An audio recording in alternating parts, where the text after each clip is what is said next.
All right, guys, so today I want to go over how you can actually source products from overseas as well as, within your country, depending on where you are. So first and foremost, I'm going to go over sourcing from Alibaba for you and talk about how I actually go through that process. But I'm going to touch on Alibaba and sourcing from Alibaba, and then I'm going to give you 3 bonus places that you can potentially source products here going forward. So maybe you found your product on Jungle Scout, and you're kind of going through product research and you finally found one that looks good that you want to source overseas. Maybe you found it, through another channel that's not Jungle Scout, Unicorn Smasher or something along those lines. Or maybe you just found it on your own and stumbled across it and you kind of want to source it.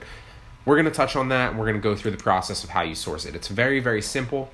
There's some things that you're going to want to pay attention to, but here we are on Alibaba, and then I'm going to touch on, like I said, the other ones. So I'm going to go through Alibaba because I'm sure that that's what 90% to 95% of you are actually going to use. Now, I'm currently sourcing my 5th Amazon product that's private label right now. And right now, this is actually the second one that I'm not sourcing on Alibaba. So I'll touch on some other ways, like I said, after this, but I'm sure the majority of you will go through Alibaba. So I'll touch on how I source the other 3 from Alibaba. So here we are in Alibaba, and I'm basically going to search. Maybe I identified one of the products I see a lot lately has been letterboards, so we will go ahead and try to source a letterboard. So what I'm simply going to do is I'm going to type the broadest keyword, letterboard, into Alibaba. It's literally that simple. And then I'm going to go through, and I'm probably going to want to not just pick one, but I'm going to look at the prices, the ratings, obviously the transaction level, and the response rate. That's the 3 key things. Another thing to pay attention to is these little, these gold suppliers on the side, whether or not they have those badges. Not always 100% vital, but just something that you're going to want to pay attention to. You can clearly not source. You are sourcing. You can clearly sort through trade assurance if you'd like to definitely go with trade assurance or a gold supplier. I don't really do anything like that. I just kind of literally go through slowly and kind of pick my, my whatever manufacturers I see that are good.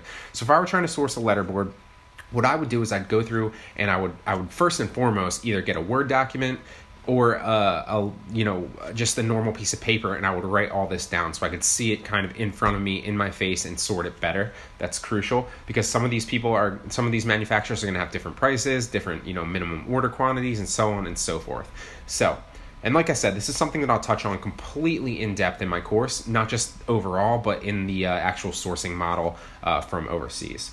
So this one right here looks decent. The response rate isn't that great, so we probably should stay away from them because the key with sourcing is not just the price and the minimum order quantity, which you see here is 300 sets, and they can range from, depending on how many you order, 480 to 550. But the response rate is crucial because if you with Amazon, you want to rank on your products. So just kind of touch on Amazon really fast here. If we go to a product, let's actually even just search letterboards, and I'll show you how many of them there are. That's not letterboards. There we go. Search, no. And let's just pick a random one here. This one looks like it's fairly new. This person has 7 reviews. They probably just launched relatively recently. And you can see here that they're ranked 4,889 in office products. So not that bad. If we look at Jungle Scout, they're probably selling, looks like 400 or 500 a month.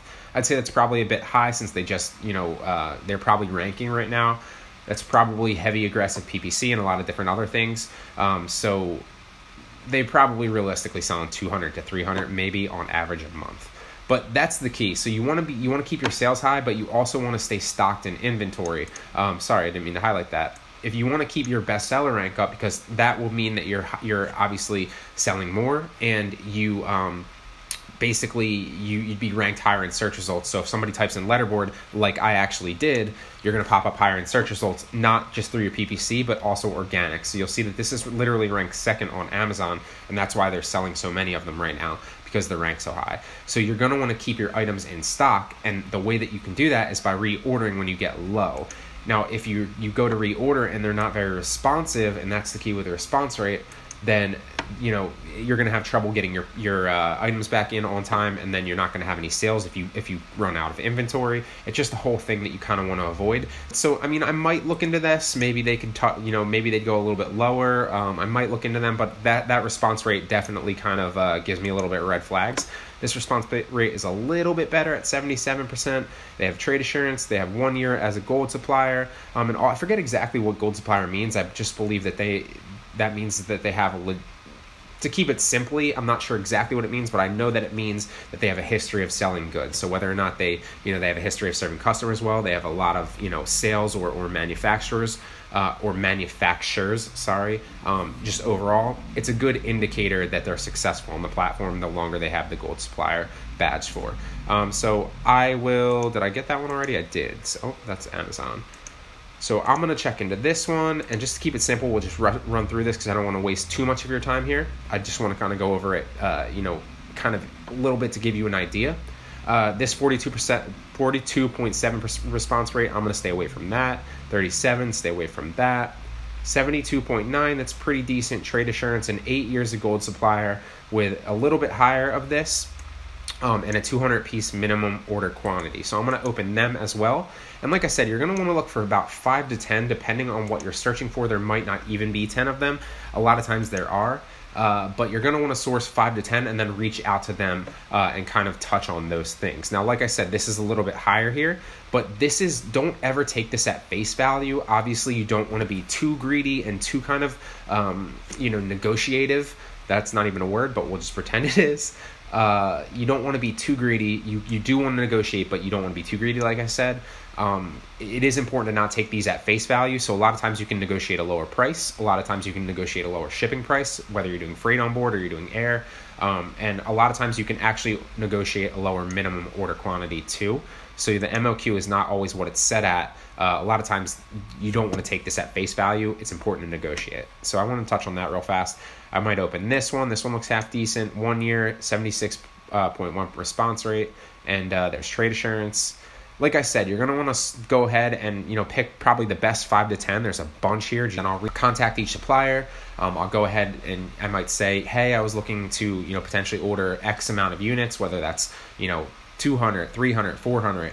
I was looking to get a quote. I wanted to do air supply, or not air supply, air shipping. I don't know where I'm coming up with air supply. I want to do air shipping. I was looking to get it door to door with air shipping. Could you give me a quote on that? And they'll reach back out to you, and a lot of times they'll either give you a quote or they'll say, our minimum order quantity is this or that. And then as you hear back from more and more suppliers, you'll see kind of the different nuances of each. So some people might be a little bit more flexible than others. They might be willing to work with you a little bit more than others, drop their minimum order quantity, lower their price. And you can obviously, like I said, you don't want to be greedy, but you can somewhat play each manufacturer off each other and be like, listen, I got this offer from this manufacturer. You guys seem like a great company. I would love to work with you. But, it doesn't really make sense for me financially to do that if your minimum order quantity is here or your price is here, but, this, X person is here. So like I said, you can play each other off of each other. You can play them off of each other, but you need to contact a couple of them. I suggest 5 to 10 of them.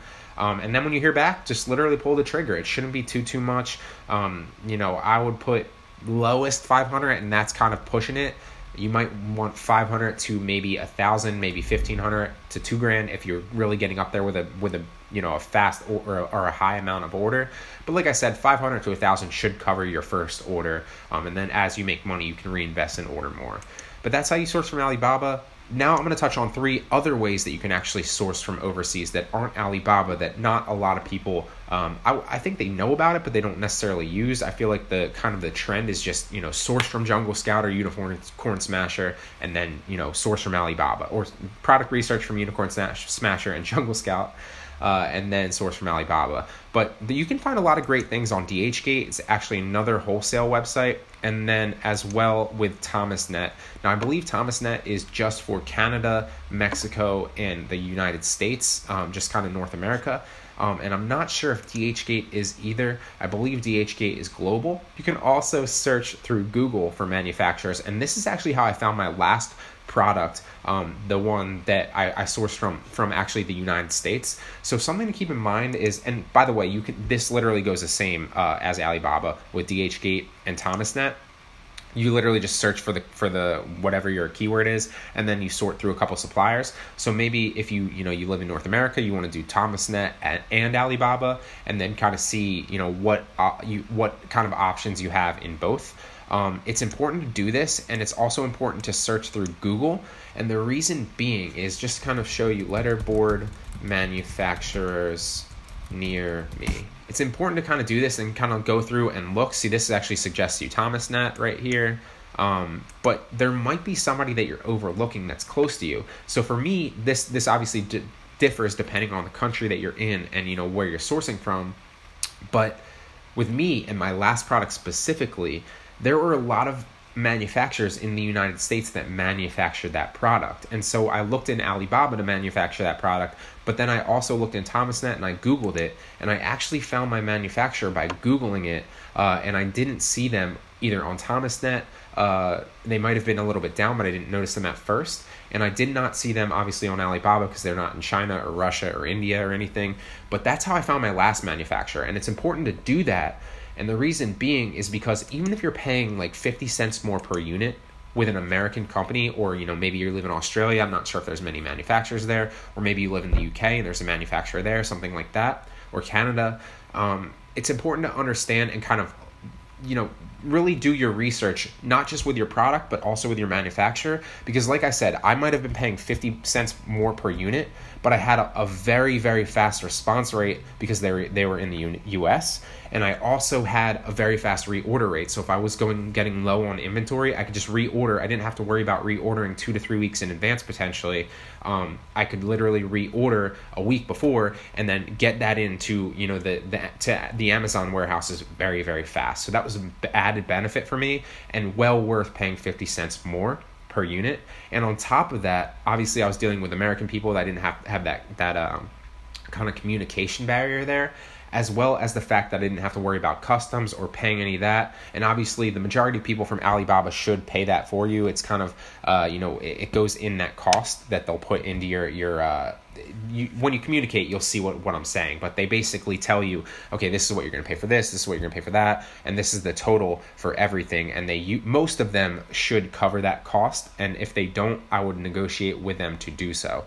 But for me, it was just important to kind of really get somebody that was closer to me if I could do that. And I suggest the same thing with you. So whether you're doing Thomasnet, like I said, so we'll just go to them really fast again. Thomas, I don't know what is wrong with me. Thomas, oh my God, that's 2 in a row. Thomasnet.com. Or DHgate are the 2 that I suggest. And like I said, you can also Google to find manufacturers near you and kind of just sort through them. But I hope that helps you. I wanted to walk you through that today to kind of touch on the fact that you don't just have to be stranded to Alibaba. You can look around in other places. Obviously, Alibaba is probably the best, has the most manufacturers for the cheapest prices, and they all compete against each other. But it's also important to look in other places for other opportunities as well, because other people won't be using those manufacturers as much either.